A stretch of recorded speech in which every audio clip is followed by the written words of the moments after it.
അപ്പോൾ നമ്മളുടെ ഇന്നത്തെ ചെറിയ ഒരു റെസിപ്പി അനദർ സദ്യ സ്പെഷ്യൽ നാരങ്ങ കറിയാണ്. നമ്മളിവിടെ ഉണ്ടാക്കാൻ പോകുന്നത് നമ്മളുടെ വലിയ നാരങ്ങയില്ലേ അച്ചാറിടുന്ന വടകംപുളി നാരങ്ങ എന്നും പറയും, അതിന് വൈൽഡ് ലെമൺ എന്ന് പറയും, വലിയ നാരങ്ങ. അപ്പം അത് ചെറുതായിട്ട് കുഞ്ഞായിട്ട് കട്ട് ചെയ്തിട്ട് ഇതിൽ കുറച്ച് ഉപ്പിട്ട് വെച്ചിട്ട് ഒരു 4-5 മണിക്കൂർ കഴിഞ്ഞു. അപ്പം നിങ്ങൾക്ക് വേണമെന്നുണ്ടെങ്കിൽ ഇൻസ്റ്റൻ്റായിട്ട് അപ്പോൾ തന്നെ ഉപ്പ് മിക്സ് ചെയ്തിട്ട് ഉണ്ടാക്കാവുന്നതാണ്. സെയിം ടൈം അതുമല്ല എന്നുണ്ടെങ്കിൽ ഒരു 4-5 മണിക്കൂർ അല്ലെങ്കിൽ ഒരു ദിവസം മുഴുവൻ ഉപ്പിട്ട് വെച്ചിട്ട് അടുത്ത ദിവസവും ഇത് ഉണ്ടാക്കാവുന്നതാണ്. അപ്പം നമുക്ക് ഇന്നത്തെ റെസിപ്പിയിലേക്ക് കിടക്കാം. ഞാനിവിടെ ഈ നാരങ്ങ ഒരുപാട് എടുത്തിട്ടില്ല, നിങ്ങൾക്ക് ജസ്റ്റ് കാണിക്കാൻ വേണ്ടി. മാക്സിമം എല്ലാവർക്കും അറിയാവുന്ന റെസിപ്പിയാണ്, എങ്കിലും അറിയാൻ വയ്യാത്തവരുണ്ടെങ്കിൽ ഞാൻ അതുപോലെ ഇപ്പം നമ്മളുടെ ഓണമായിട്ട് ഇപ്രാവശ്യം നമ്മൾക്ക് ഒരുപാട് കഴിഞ്ഞ വർഷത്തെ പോലെ തന്നെ ഒരുക്കങ്ങളൊന്നും ഉണ്ടായിരിക്കില്ല, എങ്കിലും ഞാൻ പോസ്റ്റ് ചെയ്യുകയാണ്. ആർക്കെങ്കിലും ഉണ്ടാക്കണമെന്നുണ്ടെങ്കിൽ അത്യാവശ്യമായിട്ട് ഇതൊക്കെ നമുക്ക് ഒന്നിച്ച് സദ്യയ്ക്ക് അല്ലെങ്കിൽ ഒന്നിച്ച് ഊണ് വിളമ്പുന്നിടത്ത് ഒക്കെയാണെന്നുണ്ടെങ്കിൽ നമുക്ക് ഒരുപാട് ഉപകാരപ്പെടുന്ന ഒരു കറിയാണ് ഈ നാരങ്ങ കറി. അപ്പം അച്ചാർ പോലെയാണ്, നമ്മളിത് കുറച്ച് വെള്ളമൊക്കെ ചേർത്തിട്ടാണ് നമ്മളിത് ലിക്വിഡായിട്ടാണ് ഉണ്ടാക്കുന്നത്. അപ്പം ഇത് ചെറുതായിട്ട് കട്ട് ചെയ്യുക. വേണമെന്നുണ്ടെങ്കിൽ ഒരു ദിവസം മുന്നേ അല്ലെങ്കിൽ ഒരു 4-5 മണിക്കൂർ മുന്നേ കുറച്ച് ഉപ്പിട്ടിട്ട് വെക്കുക, അതൊന്ന് ഇത് ആകാൻ വേണ്ടിയാണ്. ചിലർ ഈ നാരങ്ങ സ്റ്റീം ചെയ്തെടുക്കും. ഇത് നാരങ്ങ കട്ട് ചെയ്യാതെ ഒന്ന് പുഴുങ്ങി എടുത്തിട്ട് പിന്നെ കട്ട് ചെയ്യുന്നതുണ്ട്. ഞാനങ്ങനെ ചെയ്യാത്തതെന്ന് പറഞ്ഞാൽ എനിക്ക് തോന്നുന്നു നമ്മളങ്ങനെ സ്റ്റീം ചെയ്യുമ്പോൾ ഇതിൻ്റെ തൊലിക്ക് ചെറുതായിട്ടൊരു കയ്പ് വരുമെന്നുള്ള ഇതുകൊണ്ടാണ് ഞാനങ്ങനെ ചെയ്യാത്തത്. അങ്ങനെ ചെയ്യുന്നവരും ഉണ്ട് കേട്ടോ. അപ്പം ഇത് ഓൾറെഡി ഉപ്പൊക്കെ ഇട്ട് വെച്ചിട്ട് ഒരു 4-5 മണിക്കൂറായി, 5 മണിക്കൂറിലൊക്കെ കൂടുതലായി, 6 മണിക്കൂറായി കാണും. ഒരു ചെറുതായിട്ട് കട്ട് ചെയ്ത 2 ഗ്രീൻ ചില്ലി നമ്മൾ നല്ല എരിവുള്ള പച്ചമുളകാണ് ഞാൻ എടുത്തിരിക്കുന്നത്. അപ്പം എത്രയും ക്വാണ്ടിറ്റിയിൽ നാരങ്ങ ഉണ്ടോ അതനുസരിച്ച് പച്ചമുളക് എടുക്കുക. ഒരു 4-5 കറിവേപ്പില ചെറുതായിട്ട് കുഞ്ഞായിട്ട് കൊത്തി അരിഞ്ഞു, വലുതായിട്ട് ഇടാതെ. അതിൻ്റെ കാര്യം ഞാൻ പറയാം. നമ്മൾ സദ്യക്ക് അല്ലെങ്കിൽ സൈഡിൽ ഈ നാരങ്ങ കറി വിളമ്പുമ്പോഴോ അതിൽ കറിവേപ്പിലയോ വെളുത്തുള്ളിയോ ഒന്നും കിടക്കുന്ന കണ്ടിട്ടില്ല അല്ലേ? അപ്പം അത് എടുത്തറിയരുത്. മുളക് പൊടി വേണം, കായപ്പൊടി വേണം, ഉലുവാപ്പൊടി വേണം, അത്രേ വേണ്ടൂ. അപ്പോൾ ചിലർ വെളിച്ചെണ്ണയിൽ ഇടുന്ന കാണാം. ഞാൻ പക്ഷേ ഇപ്പോൾ ഇടാൻ പോണതെന്ന് പറഞ്ഞു കഴിഞ്ഞാൽ നമ്മളുടെ നല്ലെണ്ണയിൽ തന്നെയാണ്. അപ്പം വേറെ ഒരു കാര്യം ശ്രദ്ധിക്കേണ്ടത്, സദ്യയുടെ തലേന്ന് അല്ലെങ്കിൽ കല്യാണ തലേന്നൊക്കെ ഉണ്ടാക്കുവാണെന്നുണ്ടെങ്കിൽ ചിലർ ഇതും കൊണ്ട് ഇതിനകത്ത് ഈ പച്ചമുളകും ചുവന്ന മുളകും കായപ്പൊടിയും എണ്ണയും എല്ലാം ഒഴിച്ചിട്ട് കൈ കൊണ്ട് നല്ലതുപോലെ ഞെവിടി അത് വെള്ളം ചേർത്ത് ചൂടാക്കിയ തണുത്ത വെള്ളം ചേർത്ത് അടച്ചു വെക്കും. ഇതിലൊരിക്കലും പച്ചവെള്ളം ചേർക്കരുത്. ചൂടാറിക്ക് തിളപ്പിച്ച് ആറ്റിച്ച വെള്ളം, ചൂടായിട്ട് അത് ആറ്റി കഴിഞ്ഞിട്ട് തണുത്ത് കഴിഞ്ഞിട്ട് ചേർക്കുന്ന വെള്ളമാണ് ഇതിൽ ആഡ് ചെയ്യുക. ഞാനിവിടെ ഒരു പാൻ വെച്ചിട്ടുണ്ട്. പാൻ നല്ലതുപോലെ ചൂടായി കിടക്കുകയാണ്. കടുകെണ്ണ ഒഴിച്ചു കൊടുക്കാം, നല്ലെണ്ണ ഒഴിച്ചു കൊടുക്കാം, നിങ്ങൾക്ക് വേണമെന്നുണ്ടെങ്കിൽ വെളിച്ചെണ്ണ ആഡ് ചെയ്യാം. അപ്പം ചിലരൊക്കെ ഉണ്ടാക്കുമ്പം സദ്യ തലേന്ന് ഉണ്ടാക്കുവാണെങ്കിൽ എണ്ണയൊന്നും ചൂടാക്കാറില്ല. നമ്മൾ കട്ട് ചെയ്തിട്ട് നാരങ്ങയിലോട്ട് അങ്ങനെ ആഡ് ചെയ്ത് കൊടുക്കുവാണ് ഡയറക്റ്റ് ചെയ്യണത് കേട്ടോ. അപ്പം ഇവിടെ ഞാനിപ്പോൾ ഒരുപാട് എണ്ണയൊന്നും നമുക്ക് വേണ്ട, ഒരു 3-4 ടേബിൾ സ്പൂൺ നമുക്ക് നല്ലെണ്ണ മതി, ഒരുപാട് എണ്ണയുടെ ആവശ്യമില്ല. 2 to 3 table spoon gingelly oil അത് ആഡ് ചെയ്ത് കൊടുക്കുക. ഇതിലൊരു നല്ലതുപോലെ ഒന്ന് ചൂടാകണം. കടുകെണ്ണയാണേലും നല്ലെണ്ണയാണേലും ഇതിലൊന്ന് പുക വരണം. ഇതിൻ്റെ ആ നല്ല ഹീറ്റായിട്ട് ആ സ്മെല്ലൊന്ന് പോകണതിൻ്റെ ഒരു 2 to 3 മിനിറ്റ് എടുക്കും അതിന്. നമ്മളുടെ എണ്ണ ഇവിടെ നല്ലതുപോലെ ചൂടായി കിടക്കുകയാണ്. നമുക്ക് ഈ ചൂടായ എണ്ണയിലോട്ട് മുളക് പൊടിയൊന്നും ഇടരുത്, അപ്പോൾ അത് കരിഞ്ഞു പോകും. ഇനി എണ്ണ ചൂടായി ഞാൻ ഗ്യാസ് ഓഫ് ചെയ്തു, നല്ലതുപോലെ എണ്ണ ചൂടായി കിടക്കുകയാണ്. ഈ ചൂടായ എണ്ണയിലോട്ട് ഇപ്പം ഈ മുളക് ഇട്ട് കൊടുക്കാം. നമുക്ക് നിങ്ങൾക്ക് വേണമെങ്കിൽ ഒരല്പം കടുക് പൊട്ടിക്കാം. ഞാനിവിടെ കടുക് പൊട്ടിക്കണില്ല. അപ്പം നാരങ്ങ കറിക്ക് വേണമെന്നുണ്ടെങ്കിൽ കടുക് പൊട്ടിക്കാം ഒരല്പം കേട്ടോ.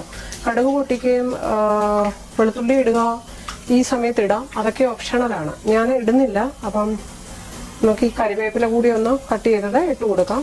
ഗ്യാസ് ഓഫ് ചെയ്തിരിക്കുകയാണ്, ചൂടായ എണ്ണയിലോട്ടാണ് ഇട്ട് കൊടുക്കുന്നത്. അപ്പം ഇനിയിപ്പോൾ എന്താ ചെയ്യേണ്ടതെന്ന് വെച്ചാൽ ഈ എണ്ണയൊന്നും ഒരുവിധം തണുത്തിട്ട് വേണം മുളക് പൊടി ആഡ് ചെയ്യാൻ. ഇപ്പം ഇതിലോട്ട് ആഡ് ചെയ്താൽ കരിഞ്ഞു പോകും. ഒന്ന് ചെറുതായിട്ടൊന്ന് തണുക്കട്ടെ, അത് കഴിഞ്ഞിട്ട് നമുക്ക് മുളക് പൊടി ഒക്കെ ആഡ് ചെയ്യാം. അതിൻ്റെ ആ പുകയെല്ലാം വരുന്നൊന്നും നിന്നിട്ടുണ്ട്. ഞാനിവിടെ മുളക് പൊടി ആഡ് ചെയ്യുകയാണ്. നാരങ്ങ കുറവാണ്, അതുകൊണ്ട് ഞാനിവിടെ ഒരു 3 ടീസ്പൂണാണ് കേട്ടോ. ഞാനൊരു 3 ടീസ്പൂൺ മുളക് പൊടിയാണ് ആഡ് ചെയ്ത് കൊടുത്തത്. ഒരുപാട് ആഡ് ചെയ്യണില്ല, ഒരു 3 ടീസ്പൂൺ മുളക് പൊടി ആഡ് ചെയ്ത് കൊടുത്തു. കരിഞ്ഞു പോകരുത്. പിന്നെ ഇതിനകത്തോട്ട് നമുക്കൊരു 1/2 ടീസ്പൂണോളം നമുക്ക് ഉലുവാപ്പൊടി ഒരുപാട് ആഡ് ചെയ്യണ്ട, കഴിക്കും. അതുപോലെ നിങ്ങൾക്ക് വേണമെന്നുണ്ടെങ്കിൽ ഒരു പിഞ്ച് മഞ്ഞൾപ്പൊടി ഒന്ന് ആഡ് ചെയ്തു. അത് ഓപ്ഷണലാണ്. മഞ്ഞൾപ്പൊടി ആഡ് ചെയ്യുക, കടുക് പൊട്ടിക്കുക, വെളുത്തുള്ളി ഇടുക, ഇതെല്ലാം ഓപ്ഷണലാണ് ഈ നാരങ്ങ കറിക്ക് കേട്ടോ. അപ്പം ഇത് നമ്മുടെ ഇനി ഇതിനകത്തോട്ട് എന്താ ചെയ്യേണ്ടതെന്ന് വെച്ചാൽ കുറച്ച് വെള്ളം ഒന്ന് ഒഴിച്ചു കൊടുക്കാം നമുക്ക്. അപ്പം ഈ വെള്ളം നമ്മൾ ചൂടാക്കി വെച്ചിരിക്കുന്ന വെള്ളം വേണം ഒഴിക്കാൻ, അതായത് ചൂടാക്കിയിട്ട് തണുത്ത വെള്ളം. ഇപ്പം ഞാനിതിപ്പോൾ ഇത് ചൂടാക്കി തെർമസിൽ വെച്ചിരുന്ന ഇതിന് വലിയ ചൂടില്ല, ചെറിയ ചൂടേ ഉള്ളൂ. പിന്നെ കുറച്ച് വെള്ളം ഒന്ന് ആഡ് ചെയ്യുകയാണ്, ഒരു ചെറിയ കപ്പിന് 1 കപ്പ് വെള്ളം. അതായത് ഈ നാരങ്ങ ഞാൻ കറിയായിട്ടാണ് ഉണ്ടാക്കുന്നത്. അപ്പം നാരങ്ങ അച്ചാറായിട്ടല്ല, നാരങ്ങ കറിയായിട്ടാണ് നമ്മൾ ഉണ്ടാക്കുന്നത് അല്ലേ. നമുക്കിതിലോട്ട് ഞാൻ ഉപ്പിട്ടാണ് ഓൾറെഡി വെച്ചിരിക്കുന്നത് നമ്മളുടെ നാരങ്ങ. അപ്പം നമുക്കിതിലോട്ട് എന്നാലും ഒരു അല്പം കൂടി ഉപ്പൊന്ന് ഇട്ട് കൊടുക്കാം. വേണമെന്നുണ്ടെങ്കിൽ നമുക്ക് നാരങ്ങ ചേർത്ത് കഴിഞ്ഞിട്ട് ആഡ് ചെയ്യാം. ഇനി ഇതിൽ ആഡ് ചെയ്യാൻ പോകുന്നത് എന്താണെന്ന് വെച്ച് കഴിഞ്ഞാൽ സദ്യ സ്പെഷ്യൽ നാരങ്ങ കറിക്ക് നമ്മൾ ഒരല്പം ഷുഗർ ആഡ് ചെയ്യാറുണ്ട് അല്ലേ. അപ്പം ജസ്റ്റ് ഒരു 1 ടീസ്പൂൺ ഷുഗർ മതി കേട്ടോ, ഒരുപാട് വേണ്ട, അത് ഓപ്ഷണലാണ്. അപ്പം നാരങ്ങാക്കറി നമ്മൾ സദ്യക്കൊക്കെ എടുക്കുന്ന ഈ നാരങ്ങ കറിയായിട്ടുള്ള നാരങ്ങാക്കറിക്ക് ചിലർ അല്പം ശർക്കര ചേർക്കാറുണ്ട്, ചിലർ ഒരു സ്പൂണ് ഷുഗർ ചേർക്കാറുണ്ട്. ഞാനിവിടെ ജസ്റ്റ് ഒരു 1 ടീസ്പൂൺ ഷുഗർ ചേർക്കുകയാണ്. അതെന്തിനെന്ന് വെച്ചാൽ ഇതിൻ്റെ ഈ ടേസ്റ്റ് ഒന്ന് അഡ്ജസ്റ്റ് ചെയ്യാൻ വേണ്ടിയാണ്. ഭയങ്കര പുളിപ്പാണ് ഈ നാരങ്ങയ്ക്ക് അല്ലേ. പക്ഷേ നാരങ്ങ ഇട്ടിട്ട് തിളപ്പിക്കരുത്, തിളപ്പിക്കുകയാണെങ്കിൽ അത് കയ്പ്പ് വരും കേട്ടോ. അപ്പോൾ നമുക്കിനി ഇതിലൊന്ന് മിക്സ് ചെയ്യാം ഈ നാരങ്ങ. നിങ്ങൾക്ക് വേണമെന്നുണ്ടെങ്കിൽ ഒന്ന് ചെറുതായിട്ട് ചൂടാക്കാം, പക്ഷേ മാക്സിമം എല്ലാവരും പറയുന്നത് അങ്ങനെ ചൂടാക്കി കഴിയുമ്പോൾ അതിനൊരു കയ്പ്പ് വരുമെന്നാണ് കേട്ടോ നാരങ്ങയ്ക്ക്. അപ്പം ഞാൻ ഇങ്ങനെ വെള്ളം ചേർത്തുണ്ടാക്കുവാണെങ്കിൽ ഞാൻ തിളച്ച വെള്ളം ഒഴിക്കാറുണ്ട്. അപ്പം ചില സമയത്തൊന്ന് ചെറുതായിട്ട് ചൂടാക്കും. അപ്പം സദ്യക്കൊക്കെ ഉണ്ടാക്കുന്നതാണെങ്കിൽ ചൂടാക്കാതിരിക്കുന്നതല്ല, നമുക്ക് നെക്സ്റ്റ് ഡേ ഇൻസ്റ്റൻ്റായിട്ട് ഉപയോഗിക്കേണ്ടതല്ലേ. അപ്പം അങ്ങനെയൊന്ന് ഒരുപാട് തിളപ്പിക്കാതിരിക്കുക നാരങ്ങ. തിളപ്പിക്കാതിനുള്ള കുഴപ്പമെന്ന് പറഞ്ഞാൽ കയ്പ്പ് വരും, അത്രയേ ഉള്ളൂ. അപ്പം കുറച്ച് കായം, നമ്മൾ ഉലുവയും മഞ്ഞളും മുളകുമാണ് ആഡ് ചെയ്തത്, കായം ആഡ് ചെയ്തിട്ടില്ല. ഒരല്പം കായം ഒന്ന് ആഡ് ചെയ്ത് കൊടുക്കുക, ഒരുപാട് കായം വേണ്ട.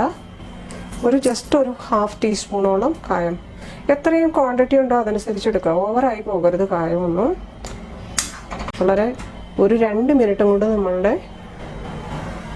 വടകൻപുളി നാരങ്ങ കറി റെഡി ആയിട്ടുണ്ട്. നമ്മളുടെ വൈൽഡ് നാരങ്ങ കറി റെഡി ആയിട്ടുണ്ട്. വലിയ നാരങ്ങ അച്ചാർ കറി.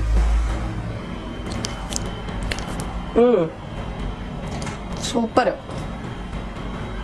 ഒരു ശകലം കൂടി എന്താ പറയുന്നത്, ഉപ്പിൻ്റെ ആവശ്യമുണ്ടെന്ന് തോന്നുന്നു. ഉപ്പ് കുറവാണ്, കുറച്ചൊന്ന് ഉപ്പ് ആഡ് ചെയ്ത് കൊടുക്കാം. ഇത് നാളെ ഭയങ്കര ഇതാവും, അപ്പം അതുകൊണ്ട് കുറച്ച് ഉപ്പൊന്ന് ആഡ് ചെയ്തു.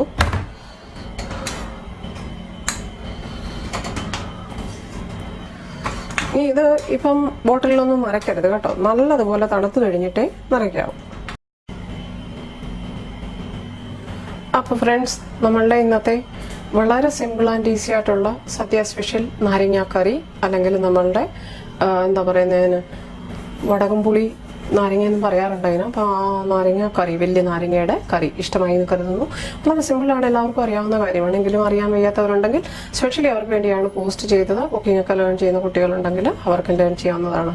അപ്പം നിങ്ങൾ ഉണ്ടാക്കി നോക്കുക, നിങ്ങളുടെ വിലയേറിയ അഭിപ്രായങ്ങൾ അറിയിക്കുക. Thank you so much for watching. Keep watching, keep sharing, keep subscribing. അപ്പോൾ ഫ്രണ്ട്സ്, നമ്മളുടെ ബോട്ടിൽ ഇവിടെ നല്ലതുപോലെ ഉണങ്ങിയതായിരിക്കണം, വെള്ളമയം ഒന്നുമില്ലാതെ. എന്നിട്ട് നമുക്ക് നാരങ്ങാക്കറി അതിലോട്ട് ഇട്ട് വെക്കാവുന്നതാണ്. ഞാനിവിടെ കാശ്മീരി ചില്ലി യൂസ് ചെയ്തിരിക്കുന്നതുകൊണ്ടാണ് നല്ല കളറുണ്ട് അച്ചാറിന്. നിങ്ങൾക്ക് എരിവുള്ള മുളക് പൊടി യൂസ് ചെയ്യാം. ഞാനിവിടെ എരിവുള്ള മുളകും കാശ്മീരി ചില്ലിയും കൂടെ പൊടിച്ചതാണ് ഇത്, അതുകൊണ്ടാണ് നല്ല കളറുണ്ട്. പിന്നെ അതുപോലെ തന്നെ ഞാൻ ടേസ്റ്റ് നോക്കി, കയ്പില്ല. അപ്പം ഇത് തിളപ്പിക്കരുത്, അതാണ് സ്പെഷ്യലി പറഞ്ഞു തന്നെ. തിളപ്പിച്ചാൽ ഭയങ്കര കയ്പാണ് ഈ നാരങ്ങ കറിക്ക്. അപ്പം എല്ലാവർക്കും ഇഷ്ടമായി എന്ന് കരുതുന്നു. ഉണ്ടാക്കി നോക്കുക, നിങ്ങളുടെ വിലയേറിയ അഭിപ്രായങ്ങൾ അറിയിക്കാവുന്നതാണ്. Thank you.